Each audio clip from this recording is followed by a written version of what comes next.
आप सभी दोस्तों को राधे राधे। दोस्तों, आज की वीडियो में हम जानेंगे भगवान श्री परशुराम जी के अवतार की कथा के बारे में कि परशुराम जी के अवतार लेने का कारण क्या था।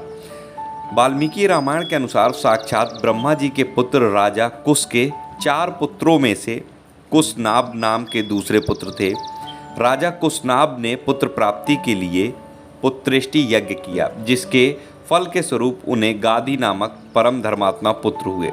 राजा गाधी के एक सत्यवती नाम की कन्या भी थी, जो महर्षि ऋचिक जी के साथ विवाह जिनका किया गया था। एक बार सत्यवती जी और उनकी माता ने ऋचिक जी के पास जाकर पुत्र कामना के लिए प्रार्थना की। ऋचिक जी ने 2 चरु यानी कि फल सत्यवती अपनी पत्नी को दिए और बता दिया कि यह फल तुम्हारे लिए है और ये दूसरा फल तुम्हारी माँ के लिए। इनका तुम लोग यथोचित उपयोग करना। ये कहकर वे स्नान करने को चले गए। उपयोग करने के समय माता ने सत्यवती जी से कहा कि बेटी, सभी लोग अपने लिए ही सबसे अधिक गुणवान पुत्र की कामना करते हैं और चाहत रखते हैं। अपनी पत्नी के भाई के गुणों में किसी की कोई रुचि नहीं होती। ये बात इन्होंने महर्षि ऋचिक के लिए बोली। अतः तू अपना फल मुझे दे दे और मेरा फल तू ले ले, क्योंकि मेरे पुत्र तो संपूर्ण भूमंडल का पालन करेंगे और ब्राह्मण कुमारों को तो बल, वीर तथा संपत्ति इन सब चीज़ों से ही लेना देना होता है। ऐसा कहने पर सत्यवती ने अपना फल अपनी माता को दे दिया। जब ऋषि को यह बात ज्ञात हुई तो उन्होंने अपनी पत्नी से कहा कि तुमने यह बड़ा अनुचित कार्य किया है। ऐसा हो जाने से अब तुम्हारा पुत्र घोर योद्धा होगा, तुम्हारा भाई ब्रह्मवेत्ता होगा। सत्यवती के बहुत प्रार्थना करने पर कि मेरा पुत्र घोर योद्धा ना हो, तो ऋचिक जी ने कहा कि अच्छा, पुत्र तो वैसा ना होगा, किंतु पौत्र उसका स्वभाव वैसा ही होगा। यही कारण है कि राजा गाधी की स्त्री ने जो चरु खाया था, उसके प्रभाव से विश्वामित्र जी हुए, जो क्षत्रिय होते हुए भी तपस्वी और ब्रह्म ऋषि हुए। और श्री ऋषिक जी के पुत्र श्री यमदग्नि जी तो परम शांत दांत ब्रह्मर्षि, परंतु यमदग्नि जी के जो पुत्र थे वे थे भगवान श्री परशुराम जी, जो बड़े ही घोर योद्धा हुए।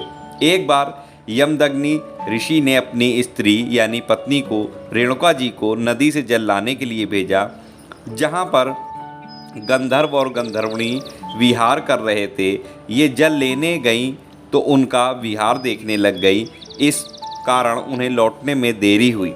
ऋषि ने देरी का कारण जान लिया और यह समझकर कि स्त्री को परपुरुष की रीति देखना महापाप है, अपने पुत्रों को बुलाकर एक एक करके आज्ञा दी कि अपनी माता को मार डालो। परंतु माता के स्नेहवश 7 पुत्रों ने इस काम को करना अस्वीकार कर दिया। तब 8वें पुत्र भगवान श्री परशुराम जी को यह आज्ञा दी कि इन सब 7 भाइयों सहित अपनी माता का वध कर दो। इन्होंने तुरंत सबका सर काट डाला। इस पर पिता ने प्रसन्न होकर इनसे वर मांगने को कहा। तब इन्होंने कहा कि मेरे सब भाई और माता जी जीवित हो उठे और इन्हें ये भी ना मालूम हो कि मैंने इन्हें मारा था। हमको पाप का स्पर्श ना हो, युद्ध में कोई मेरी बराबरी न कर सके, मैं दीर्घ काल तक जीवित रहूं। महातपस्वी यमदग्नि ने परशुराम जी को सभी वरदान दिए। माहेस्मृति नगरी का राजा सहस्त्रार्जुन भगवान दत्तात्रेय जी से युद्ध में कोई सामना ना कर सके, युद्ध के समय 1000 भुजाएं प्राप्त हो जाए, सर्वत्र अव्याहत गति हो, आदि वरदान प्राप्त कर उन्मत्त हो गया। वह रथ और वर के प्रभाव से देवता, यक्ष और ऋषि सभी को कुचलते डालता था। उसके द्वारा सभी प्राणी पीड़ित हो रहे थे। एक बार उसने केवल धनुष और बाण की सहायता से अपने बल के घमंड में आकर समुद्र को आच्छादित कर दिया, यानी कि सुखा दिया। तब समुद्र ने प्रकट होकर उसके आगे मस्तक झुकाया और हाथ जोड़कर कहा, वीरवर, बोलो मैं तुम्हारी किस आज्ञा का पालन करूं। उसने कहा, यदि मेरे समान धनुर्धर वीर मौजूद हो जो युद्ध में मेरा मुकाबला कर सके तो उसका मुझे पता बताओ, फिर मैं तुझे छोड़कर चला जाऊंगा। तब समुद्र ने कहा, महर्षि यमदग्नि के पुत्र परशुराम युद्ध में तुम्हारा अच्छा सत्कार कर सकते हैं, तुम वहीं जाओ। ये सुनकर राजा ने वहीं जाने का निश्चय किया और अपनी अक्षौहिणी सेना सहित राजा सहस्त्रर्जुन श्री यमदग्नि ऋषि के आश्रम पर पहुँचे। ऋषि ने इनका यथोचित आतिथ्य सत्कार किया, जिससे वह चकित हो गया कि वनवासी के पास ऐसा ऐश्वर्य कहाँ से आया। मतलब वो ये सोचने लगा कि ये तो ऋषि है, वन में रहने वाला है, इसके पास इतनी धन और इतनी दौलत कहाँ से आई जिसने मेरा इतना अच्छा स्वागत किया। ये मालूम होने पर कि यह सब कामधेनु की महिमा है, उसने मुनि से गौ की मांग रख दी और ना देने पर जबरदस्ती उस कामधेनु को छीन लिया और मुनि के प्राण भी ले लिए। उस समय परशुराम जी घर पर नहीं थे। घर पर आने पर उन्होंने माता को विलाप करते हुए पाया।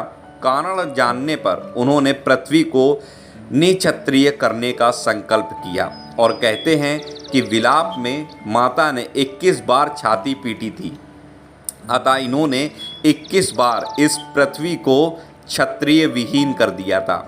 21वीं बार क्षत्रियों का नाश करके परशुराम जी ने अश्वमेघ यज्ञ किया और उसमें सारी पृथ्वी कश्यप जी को दान में दे दी। पृथ्वी क्षत्रियों से सर्वथा रहित न हो जाए, इस अभिप्राय से कश्यप जी ने उनसे कहा, अब यह पृथ्वी हमारी हो चुकी, अब तुम दक्षिण समुद्र की ओर चले जाओ। चूँकि परशुराम जी के पूर्वजों ने यह भी संहार कार्य अनुचित कहकर परशुराम जी को इससे निवृत्त होने का अनुरोध किया था और कश्यप जी ने भी पृथ्वी छोड़ देने को कहा, तब परशुराम जी दक्षिण समुद्र की ओर चले गए। समुद्र ने अपने अंतर्गत स्थित महेंद्रांचल पर इनको स्थान दिया। श्री परशुराम जी कल्पांत स्थायी हैं। किसी किसी भाग्यशाली पुण्यात्मा को ही भगवान श्री परशुराम जी के दर्शन होते हैं। तो ये कथा है। लोगों के मन में कई प्रकार के भ्रम होते हैं कि भगवान परशुराम जी ने अपनी माता का वध कर दिया था, भगवान परशुराम जी ने आखिर क्यों क्षत्रियों को पृथ्वी को क्षत्रिय विहीन कर दिया था, क्षत्रियों का वध क्यों किया था और कितने बार किया था। आज की कथा से हमें मालूम पड़ता है कि आखिर क्षत्रियों को पृथ्वी विहीन करने का मुख्य कारण क्या था। कहीं न कहीं अधर्म किया गया था और उनके पिता का प्राण लिए गए थे छल के द्वारा और अपनी माता का विलाप वो देख ना सके, जिस कारण उन्होंने इस पृथ्वी को क्षत्रिय विहीन किया 21 बार। और साथ ही इन्होंने अपनी माता का जो वध किया था वो अपने पिता की आज्ञा पर किया, लेकिन वध करने के बाद भी जो वरदान इनके पिता ने इन्हें दिया था वो मांगने के लिए उसमें इन्होंने सिर्फ, क्योंकि भगवान कभी किसी के साथ अनुचित नहीं कर सकते, ये हमें समझना चाहिए, तो भगवान ने वापस उनके प्राण मांगे और अपने भाइयों के माता को दोबारा जीवित कराया। आशा करता हूँ वीडियो आपको पसंद आया होगा। अन्य भक्तों तक इस वीडियो को शेयर करें। चैनल पर नए हैं तो सब्सक्राइब कर ले। भगवान के अन्य अवतारों की भी कथाएं आपको मिलेंगी और कई अनन्य कृष्ण भक्तों की भी कथाएं आपको सुनने को मिलता रहेंगी।